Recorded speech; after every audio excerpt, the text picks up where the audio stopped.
Thank you very much. Great to be here, and nice to see a very big crowd interested in statistics and data science.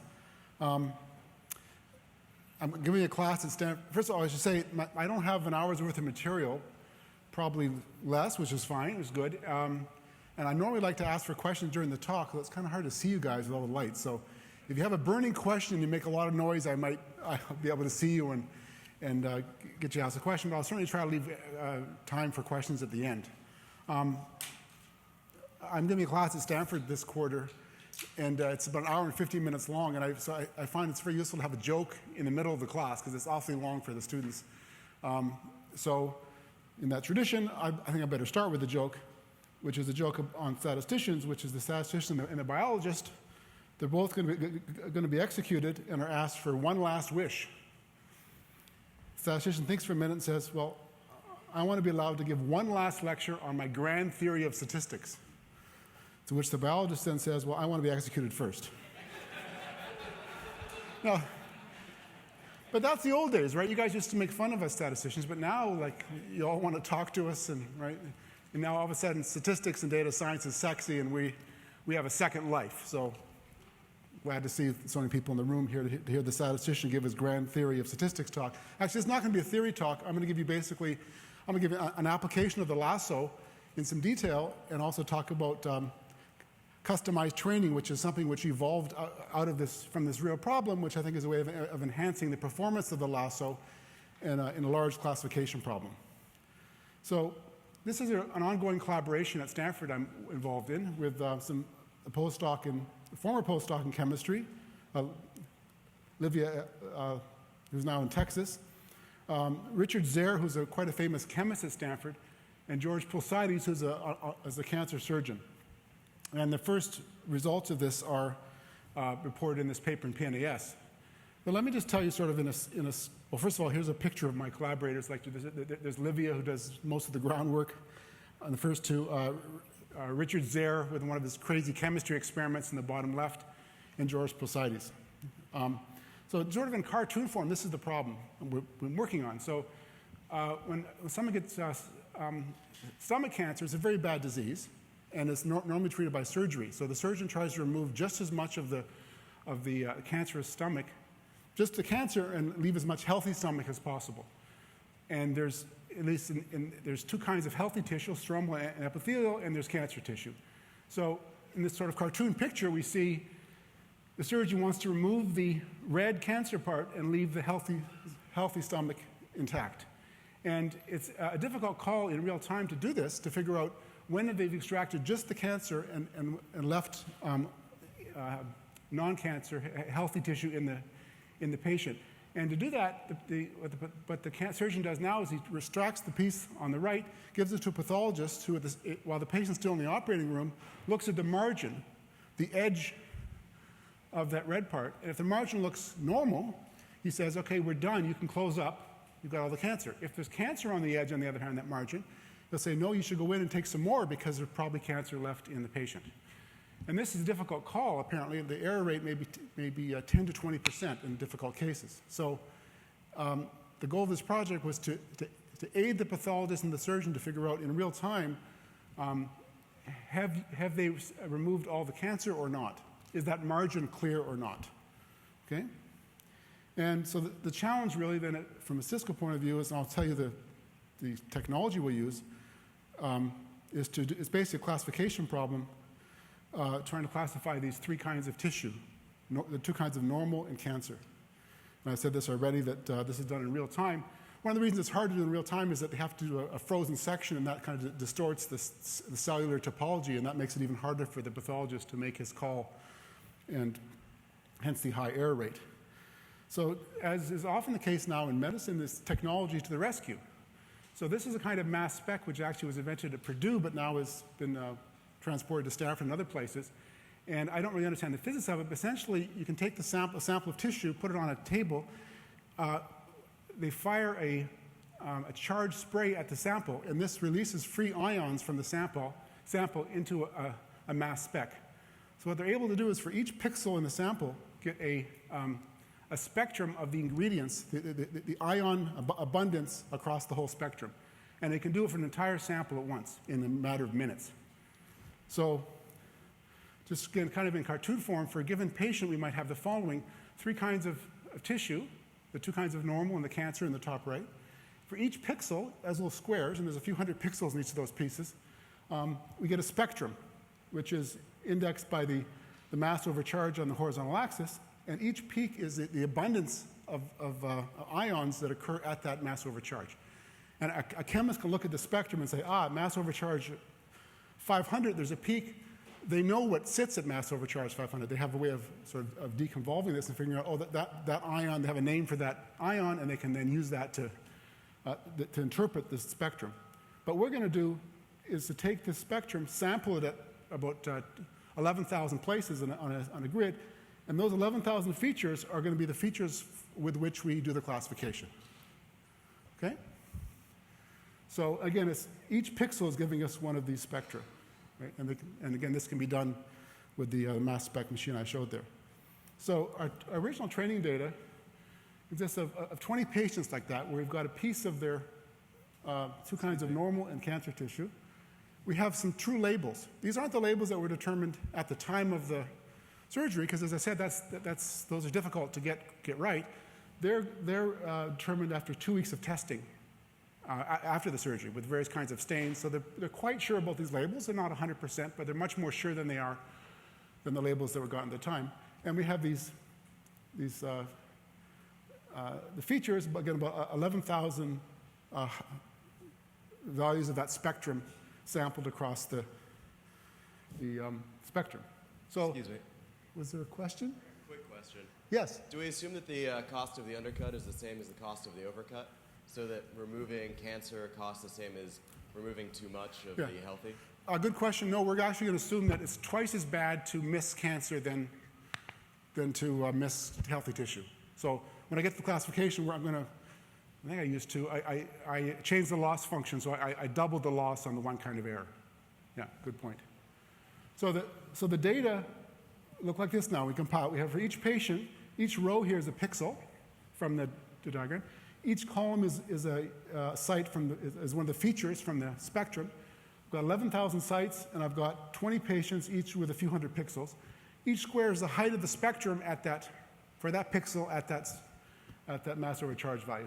So my feature matrix is roughly 8,000 by 11,000, and the sample labels 1, 2, or 3 are on the right there. And again, these are the ones that were determined not at the time of the operation, but after 2 weeks later. So we have a large classification problem. We want to our first job is we want something that classifies with high probability. Second of all, we might like something which is sparse in the sense that the chemist, the biologist wants to look at the solution and say, you can tell me the 20 peaks, for example, which are really characteristic of cancer or of normal. They can then learn potentially something more about the disease and how to treat it. So number 1 objective is prediction. Number 2 is interpretation. And maybe we can get them both. And here's just an example picture of one patient's. These are heat maps of the peaks for one patient sliced at various mass overcharges, and there in the bottom right is the actual stain, which the pathologist determined, saying that the left piece was all cancer, and the 2 normal pieces are on the right. Okay. So I said this already, we want a classifier which does a good job in terms of prediction. It should give us probabilities, right? Because it's not just good enough to say this is cancer or not. We want to be able to say, are we sure or not, right? We want to tell the pathologist, like, I'm really sure this is cancer, or maybe it's a close call, but I think it's cancer, right? So the probability is important. And it'd be nice if that used a sparse set of features so that there's a potential for interpretation of the rule at the end, too. And we're going to classify by pixel, but then we'll amalgamate the pixel predictions to say something about the whole patient, the whole margin. Okay? Okay, so the Lasso is what we use. As I mentioned briefly later, I try other things like support vector machines and deep learning that didn't actually do as well in this particular data. So just a review of the Lasso might be hopefully a review for most people. Thinking first of the regression situation, this current problem is a classification problem, right? Our outcome is a label. But let's think first of the simpler situation where the outcome, the target, is quantitative, and we have a linear model with p features. right? And our old friend least squares fitting just says, well, find the parameter values that minimize the sum of squares between the predictions and the target, right? That's the bottom of the slide, right? Least squares is very useful, been around for 100 years or way more than 100 years. But the problem with it, right, is that a problem with it, for example, is if the number of features exceeds the number of observations, like it does for our problem, then there's no unique solution, and we can overfit the data and get a training error of 0 with a solution that's not very useful. So the Lasso modifies the series by saying you have a budget. So I have the data, and you're the algorithm. I say, I want you to minimize the sum of squares, the training error, but you can't pick any parameter values you want. I'm going to give you a budget on the total absolute value of the coefficients. Okay? And I'll determine that budget by cross-validation. Quick question? Yes. Sorry, quick question. So do you think the deep learning solution didn't work, or other solutions didn't work well in this context because there's way more features than number of examples, or well, any insight in that? For deep learning, I gave the data to one of Jeff Hinton's students, because I know Jeff really well. I used to be at Toronto, because deep learning is a big, complicated area. And he reported back after a month, he said the data wasn't big enough. Now, that may be referring to, as you're saying, the sample size. The n was too small relative to p. So that may be the case, yeah. So word vector machines didn't do much worse, but they were slightly worse, but they didn't give sparsity very easily. So they were close. Deep learning, I didn't see the results. It probably maybe did as well in terms of classification, I'm not sure, but it was complicated. It wasn't worth doing for this particular problem. Maybe the data wasn't big enough. So the Lasso says, I'm going to give you a budget, and now you're going to pick the weights with a total absolute value of the budget at most S, that's the budget, that fit the best, right? And now, so what's the algorithm going to do? It says, I'm going to use weights where they count on the important features, and if a feature is not important, I'll give a weight 0, right? And the smaller the budget, the more sparse the solution, right? And that's the idea of the Lasso. It gives you sparsity. It's convex, which makes the computation much, much faster and easier. In contrast with ridge regression, which is the picture in the original Lasso paper, on the left is ridge regression, which uses an L2 penalty. It says, find me the place where the sum of squares, those contours are the contours of the sum of squares function with the least square solution in the middle. Find me the first place those contours hit the constraint region. For ridge, it's a circle, L2. And unless you're very lucky, you're not going to hit at a place where one coefficient or the other is 0. But the Lasso looks the same, except the constraint is the sum of the absolute values. That has corners. So if you hit a corner like in the left picture, you have beta 1 equals 0. Beta 1 hat is 0. In higher dimensions, if you hit an edge or a corner, you get a 0. And that happens very often if the budget is reasonably small. So the simple absolute value penalty gives you sparsity, which has real advantages in terms of interpretability, but also in terms of computation. As I'll say, the computation for this problem, which is sort of moderate in size, pretty big, can be done on a Mac laptop in a couple minutes, okay, including the cross-validation, the whole works. So the convexity makes that really happen. And here's an example of the Lasso in a sort of generic regression problem where we see what happens. This is a regression problem with just 8 variables. Each of these profiles is the coefficient of one of these variables. On the left, the budget is 0, so you got no money to spend, everything's 0. On the right, the budget is large enough that the full least squares estimates come in under budget. In between, you have a constrained solution, which is sparse, right? Because some guys don't come in until later on. So if you slice it somewhere horizontally, or vertically, sorry, with a vertical line, you get, for example, if you can see this, but this dotted line there is what cross-validation says the budget should be. It keeps 4 of the 8 variables and throws 4 away. Right? So you get sparsity automatically through this L1 penalty. Okay. So back to our problem, which is not a regression problem, but a classification problem. It's very much the same, except our loss function is not going to be squared error. It's going to be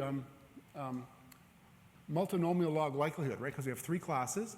So our model is that the log odds of being in class K being either one of the 2 normal classes or cancer, is a linear function of the features. Remember, our features, back to our problem, are the heights of the spectrum at each mass over charge value. We have 11,000 of those.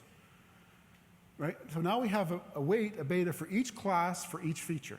Right? So we're asking, is that feature important for characterizing that class versus the rest, right?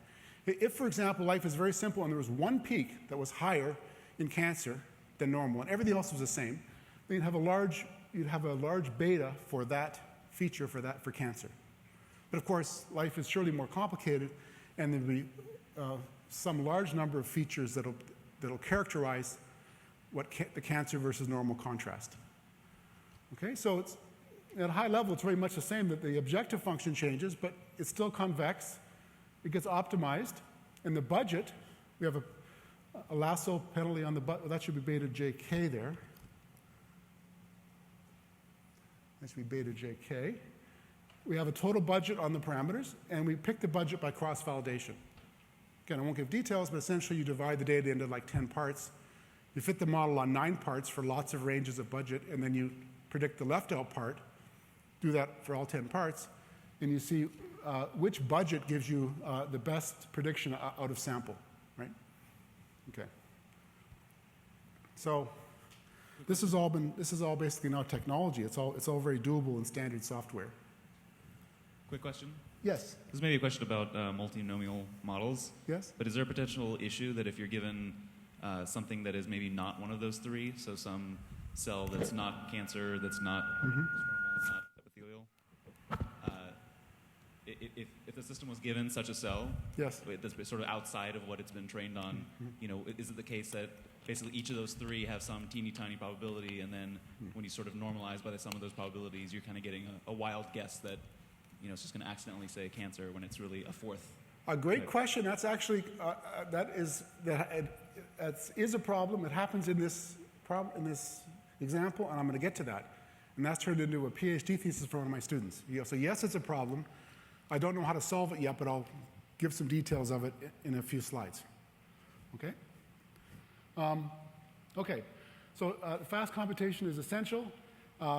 Trevor Hasty, my buddy and colleague, who's also an advisor for H2O with me, and Jerry Friedman, who was one of my teachers, and together we've written a GLMNet, which is it's an R language package that does all this. Written in Fortran. Friedman's a master Fortran programmer. He's an old-time Fortran programmer. It's funny, when we were working on GLMNet about 8 years ago, you know, we had the algorithm basically worked out, and then Jerry went to code the guts of it in Fortran. About every week or so, he'd come into our office and say, guys, I figured out a way to save some time in the loop if I change this data structure. We said, that's great, Jerry. We have a lot of work to do here. Like, that's great. And after about 6 months, he came to us with the final algorithm. Is really fast, right? He takes care of very small details in the language, which really matter when you're looping through something a zillion times. So he's a very careful programmer, and the software, I think, is really good. It's fast. I mean, I think it's among the fastest of L1 solvers. There's lots of good solvers now, but it's certainly competitive with the best, and we have lots of other features. It fits lots of different models. The multinomials I'm talking about today, but also the Poisson, the Gaussian, of course, survival models, has elastic net, you can do grouping, parameter constraint, lots of stuff. It's available in R. It's available in MATLAB as well. They both call the same code. So, and you can find it online. And that's what we use for this application. So how does it do?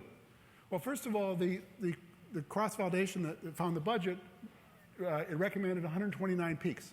So that's pretty interesting. It reduced the total number of features from 11,000, potentially 11,000 times 3 parameters, to just 129. So it's a very sparse model.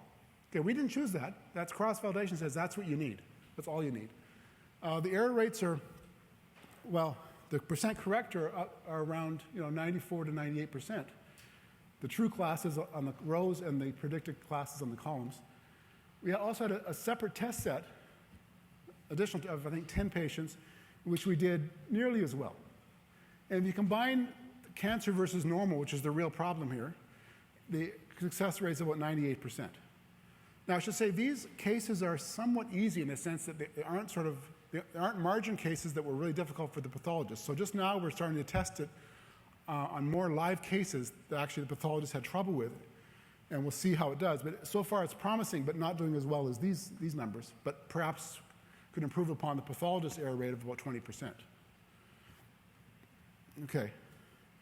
And you also get probabilities out. So this is like a waterfall plot where each column here is a pixel, I've arranged them by the true class label, and these are the predicted probabilities from the multinomial, and you can see mostly the green are highest in the green class, as they should be, etc. There's a few close calls, but for the most part, it's making the right call, and it's pretty sure about it. So again, I have to emphasize that getting probabilities from a classifier are really important in a setting like this, because the pathologist, the doctor wants to know, well, okay, that's your prediction, but how sure are you, right? And for support vector machines, for example, these probabilities are not easy to get. They're not part of it's not a probability model. So in support vector machines, you have to kind of post-process the solution and try to fudge the probabilities. They come out of the multinomial just by definition, so that's a real advantage. Okay, and I don't expect you to read this, but basically I've given the collaborators a list of 129 peaks with the weights. They've gone off and tried to interpret what these peaks mean from a chemical point of view. And we'll see, they might find something useful. Here's an example of the classifier in action. Here's one patient's 3 samples: cancer, epithelial, and stromal.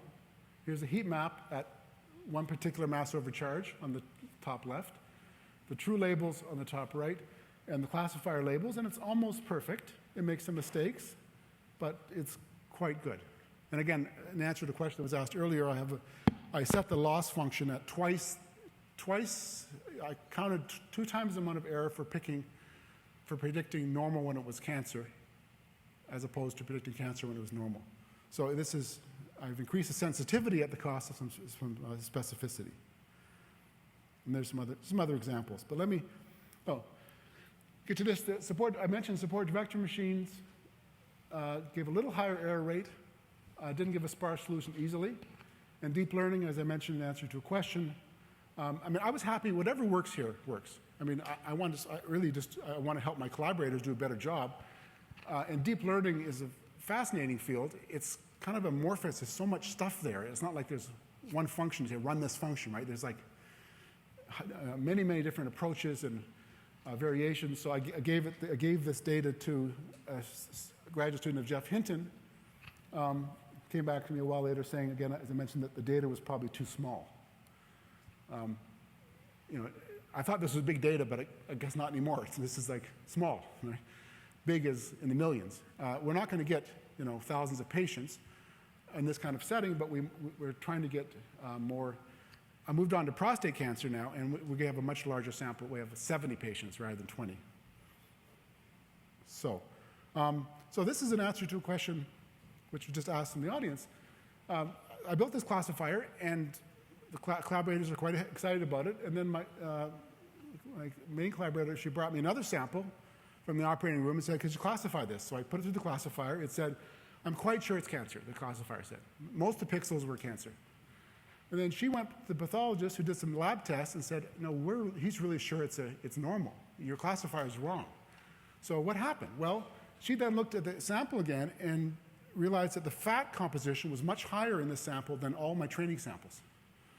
So in a sense, think of it, you've got your 11,000 dimensional space of features, and this new query sample was sort of far from the convex hull of all the training data. That's what you were asking, I think. So this is a situation where we don't want the classifier actually to make a call, right? Because what happens? Well, like here's a little schematic with just 2 features. There's my 2 classes, well separated. The X is the query point. This classifier, like most classifiers, the probability is basically a function of how far the point is from the centroid of the 2 classes, the relative distance. And in my drawing here, this X is much closer to the green than the red. So if you run this through like a discriminant analysis or a logistic regression, it'll give you probability maybe 0.8 of being in the green class. So it makes a call, and it thinks it's sure, right? It has no idea, actually, this point is pretty far away. In this situation, you might not be happy to make this call at all. Now, take the 2 dimensions, go up to 11,000 dimensions, okay? Now the point's sitting sort of far away, and we're probably, if the point's far away in some sense, we don't want to make a call at all. So we like the classifier to say, occasionally, I don't know what the class is. This point is too far from my training set.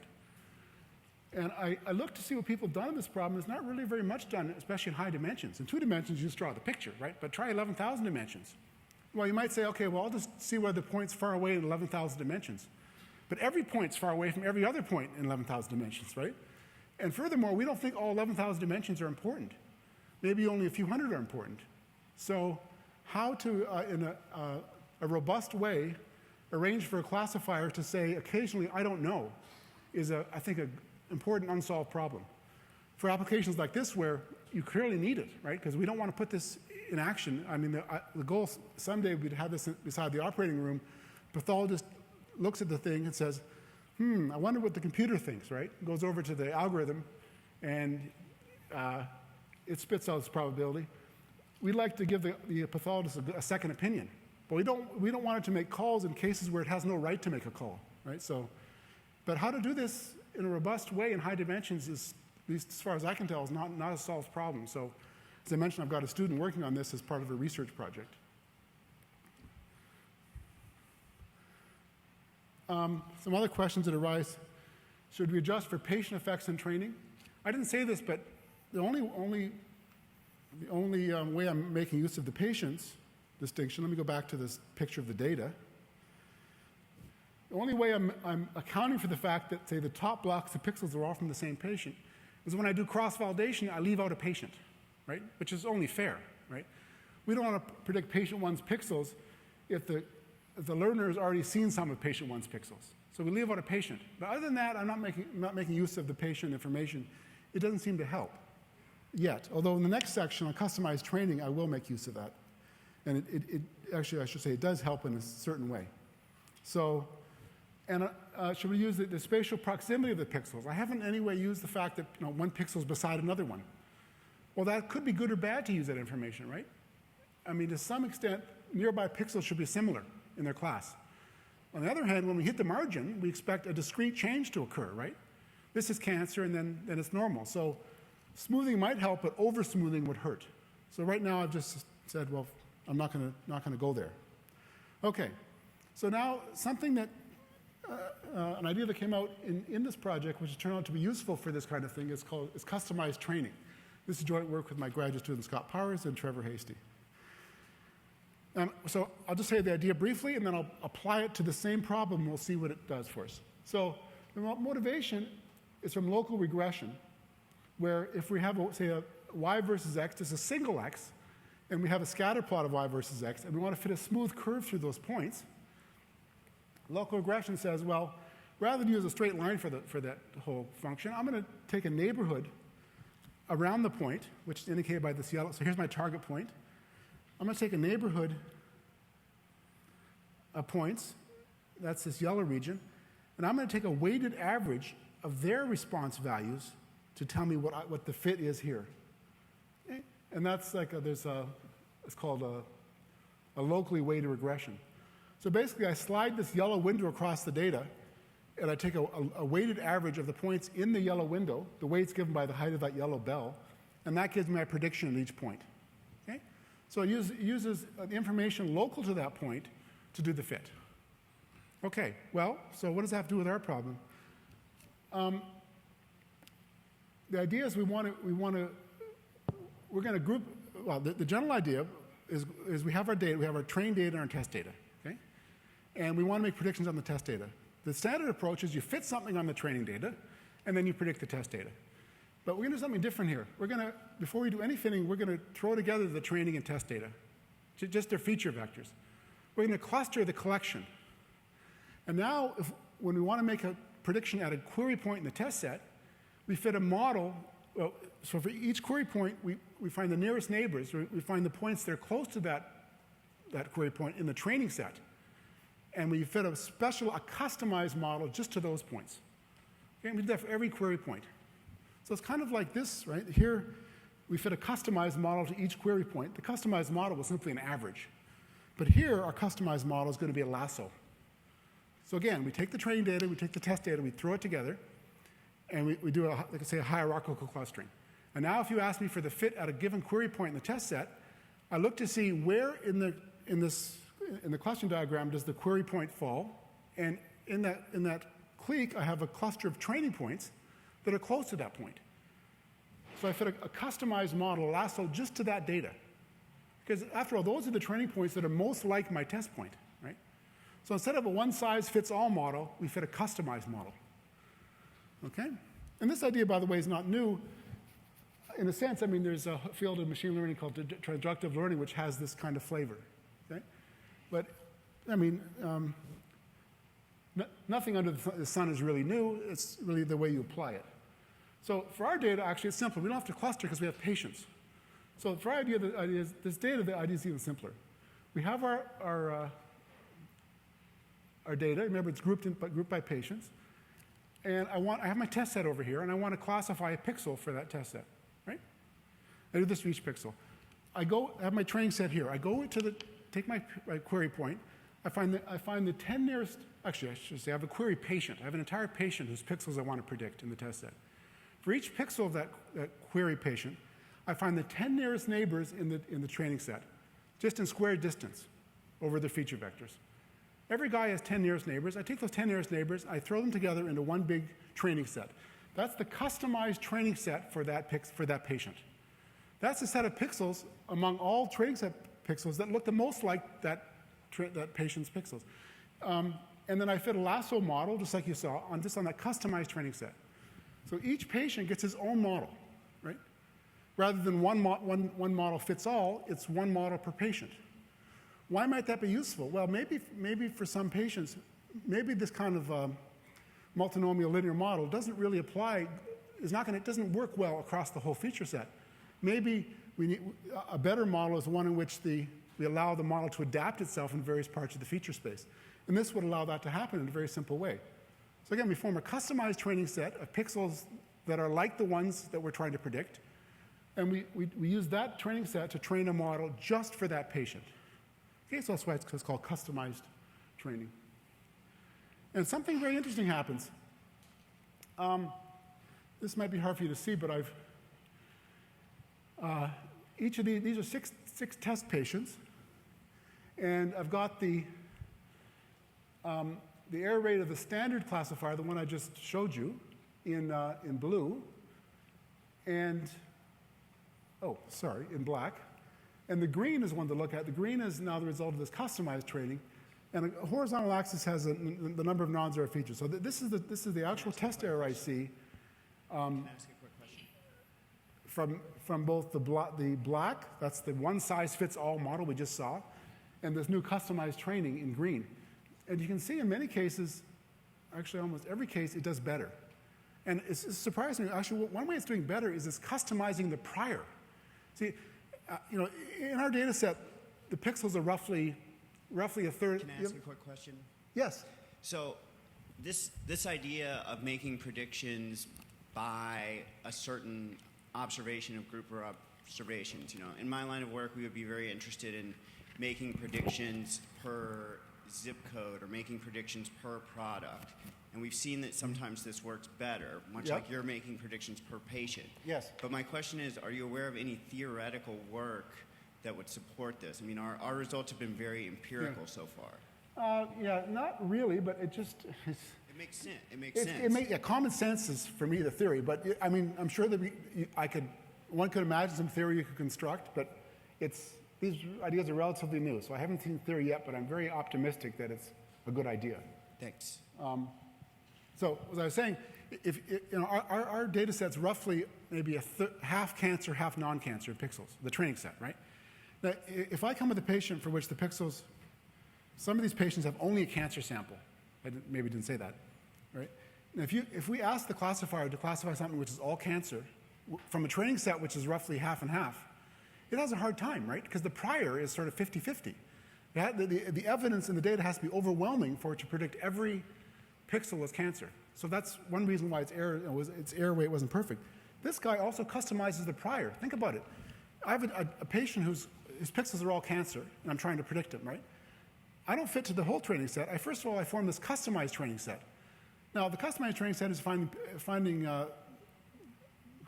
pixels in the training set that look like this guy's pixels. Well, they're probably going to be mostly cancer too, right? If the features don't have any information in them. So we start from a training set for this guy that's skewed towards cancer, maybe 80-20 or something.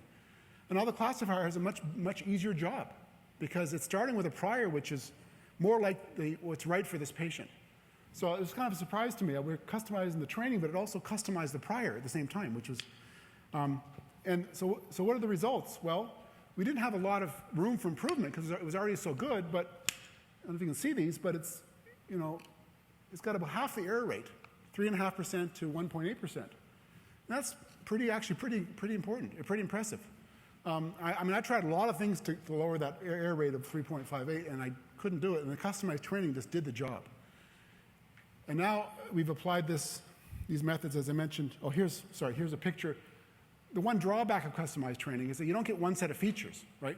One size fits all is great because you get one model. So the interpretation of this, though, is more difficult because you have lots of models. But you can sort of do a post-mortem, and you can figure out which features are shared across the models, which are specific. You can get some way towards interpreting the model as well. And that's a picture's attempt at that. But as I say, I mentioned, we're now, the doctors at Stanford are quite excited about this whole endeavor, and now they want to apply it to other diseases. For pancreatic cancer, we've just finished an analysis that's done very, very well. For prostate cancer, it's done very poorly. Like the error rates are around 25%. And the one reason is that they think that the disease is quite heterogeneous, so it's just harder to classify. But customized training got that error rate, cut it in half again, or even more. It's about 25 to about 12%. So I'm getting more and more convinced that this is a useful approach to classification. When in complicated classification problems where you've got the variation across the feature space can really can make a difference. Again, probably nothing new here, but it's the combination of this forming a custom training set and then using a sparse model in that for the custom training set, I think gives you a nice result. So I'm actually about done, but I'm happy to take more questions. Just some resources, you want to learn more about these things, and I guess some you know about these books. And I don't mind doing this because at least these two books are online for free. The Elements of Statistical Learning, which has been around for a while now with Trevor Hastie and Jerry Friedman. Again, it's on my website and other websites in PDF for free. And then more recently, this a less mathematical book with our former graduate students, which is R-based and has R labs, again, available for free. And then Trevor and I and Martin Wainwright this year published a book on the Lasso and sparsity with Chapman and Hall, which is a little more technical book, but it talks about the theory and practice of sparse models across regression, compressed sensing, matrix completion, lots of interesting things. And then there's some courses which you might be aware of. We have a MOOC, which is offered by Stanford free online every January, which is based on this middle book. So if you want to look at Stanford Online, you can find that MOOC. Again, it runs just once a year from January to March. And we also have a commercial course that we give twice a year, once in Palo Alto and once in the East Coast. So just to wrap up, I think that sparsity seems to be something that the scientists that they really like. I mean, they really like if you get a low prediction error, but they also like the fact that they can, the number of features has been distilled down to a small number and they can try to interpret them. And then the second part of the talk was about customized training, which is a simple idea, but I think deserves to be tried in a lot of problems where the variation of the model across the feature space is important, and you can customize the model in the way I described. So, happy to take questions. Thank you very much. I have a question.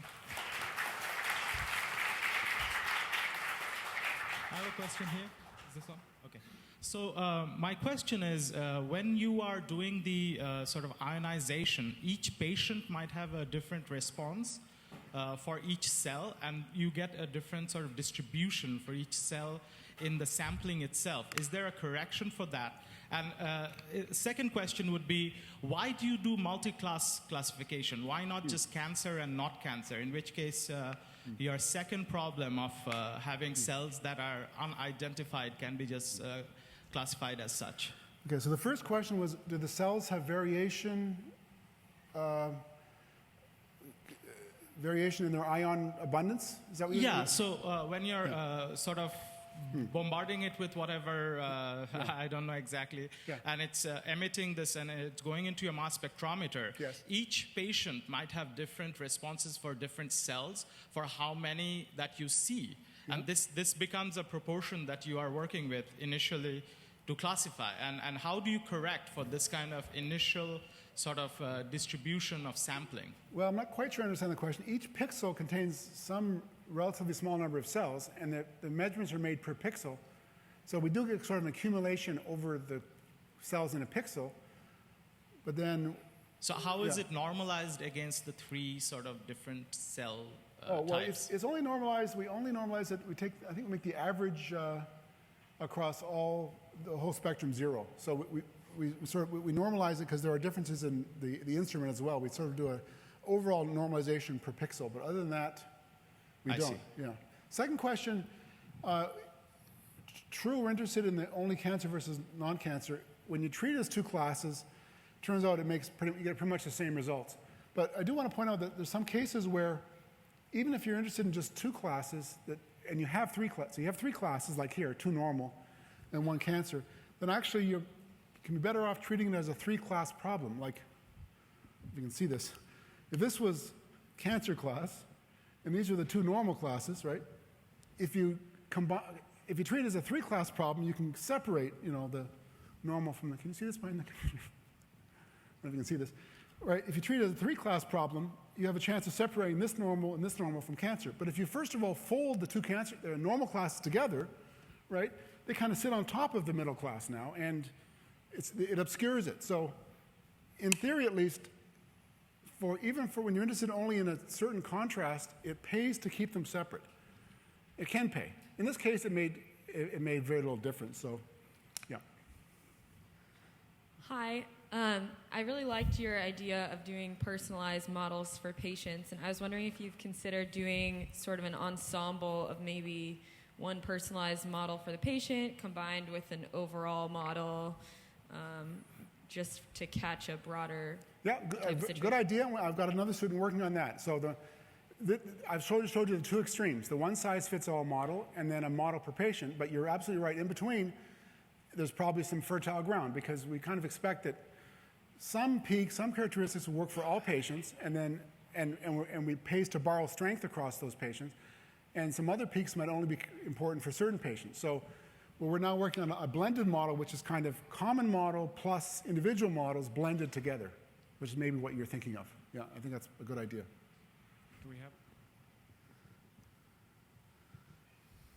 Do we have any other questions? Come on, people in the back. They've asked like 4 times as many questions. So my question is kind of similar to the previous lady. When you do the feature selection for each patient, sometimes the feature may be different for each patient. So when you aggregate to one model, how do you handle this problem? Well, I'm not sure I understand your question because I didn't aggregate. Here, we have these individual models. Like for each of these 6 patients, I'm showing you the peaks that were used, the features that were used. So these bottom 6 rows are the customized training for each of the 6 patients. I didn't aggregate. So sometimes if the customer wants the product to aggregate one to model, so how to answer this question to them? Okay, well here I can give the customer the top line, which is one model, or I can give the customer 6 models, one per patient. Okay, and then in future work, we'll give them another choice, which is a blended model between the standard and the individual. So, and I mean, hopefully the customer will want whatever works the best, right? Which will be situation dependent. Right? I mean, customized training, we also have in our paper we've written, in a lot of cases it doesn't help. In a lot of cases, the standard one-size-fits-all model works better. One uses cross-validation to figure that out. But so there's lots of possibilities: standard, individual, and blended. Thank you. You're welcome.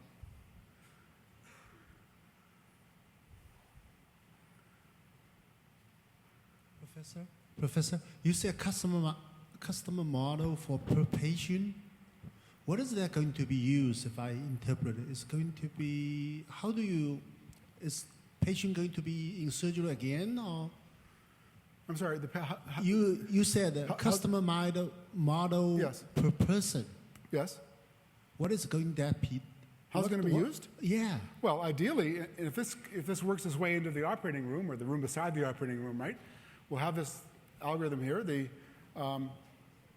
pathologist is looking at the sample, trying to figure, and he wants a second opinion, so he puts all the pixel information into the algorithm, it fits a customized model on the fly to that patient and produces the predictions.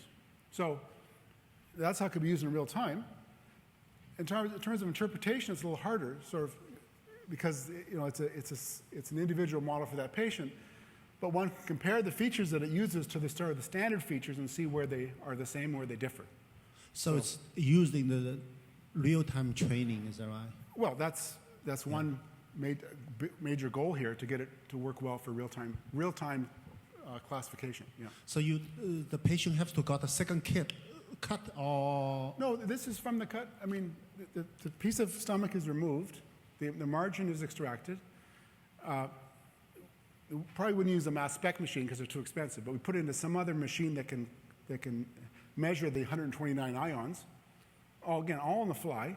Feed that information into the algorithm. Algorithm does this, fits the model, and says, for this patient, here's my predictions. Okay. Oh, we have, all right, people in the back.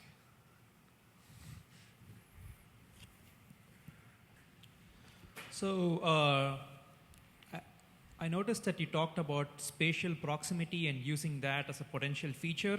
Yes. So do you think that might really help? Because images are generally low pass, right? Like, for example, the region corresponding to cancer might have all similar pixels, and the region corresponding to a normal, let's say, stromal region would have similar pixels. But in logistic, I mean, that might be a problem if you consider all the pixels to be like IID, identical and independent and identically distributed. But I think in logistic regression, you do have a concept of implicit conditional independence, right? So I guess that should take care of the spatial proximity. Well, so the answer is, in my attempts to use spatial proximity, it didn't really help. And as I mentioned in the talk, it could hurt, right? Like if you look at this cartoon picture, there's a discrete change between cancer and normal there. So if you use proximity and you blur over that edge, you could really hurt yourself where it really matters. So it's a balance between borrowing information and over-smoothing. Yes. I mean, so what I was telling was that's kind of taken in part by the logistic cost function, which implicitly assumes conditional independence. So it assumes that given that I'm in the normal region, all the pixels are independent, which is probably a good assumption, right? Is probably a good assumption? Probably not, right? Because just for the reason you said, that nearby pixels are likely to be not independent, right? But whether you can exploit that usefully is not clear, I think. Okay, I think we have one more in the back. What did we? Yep.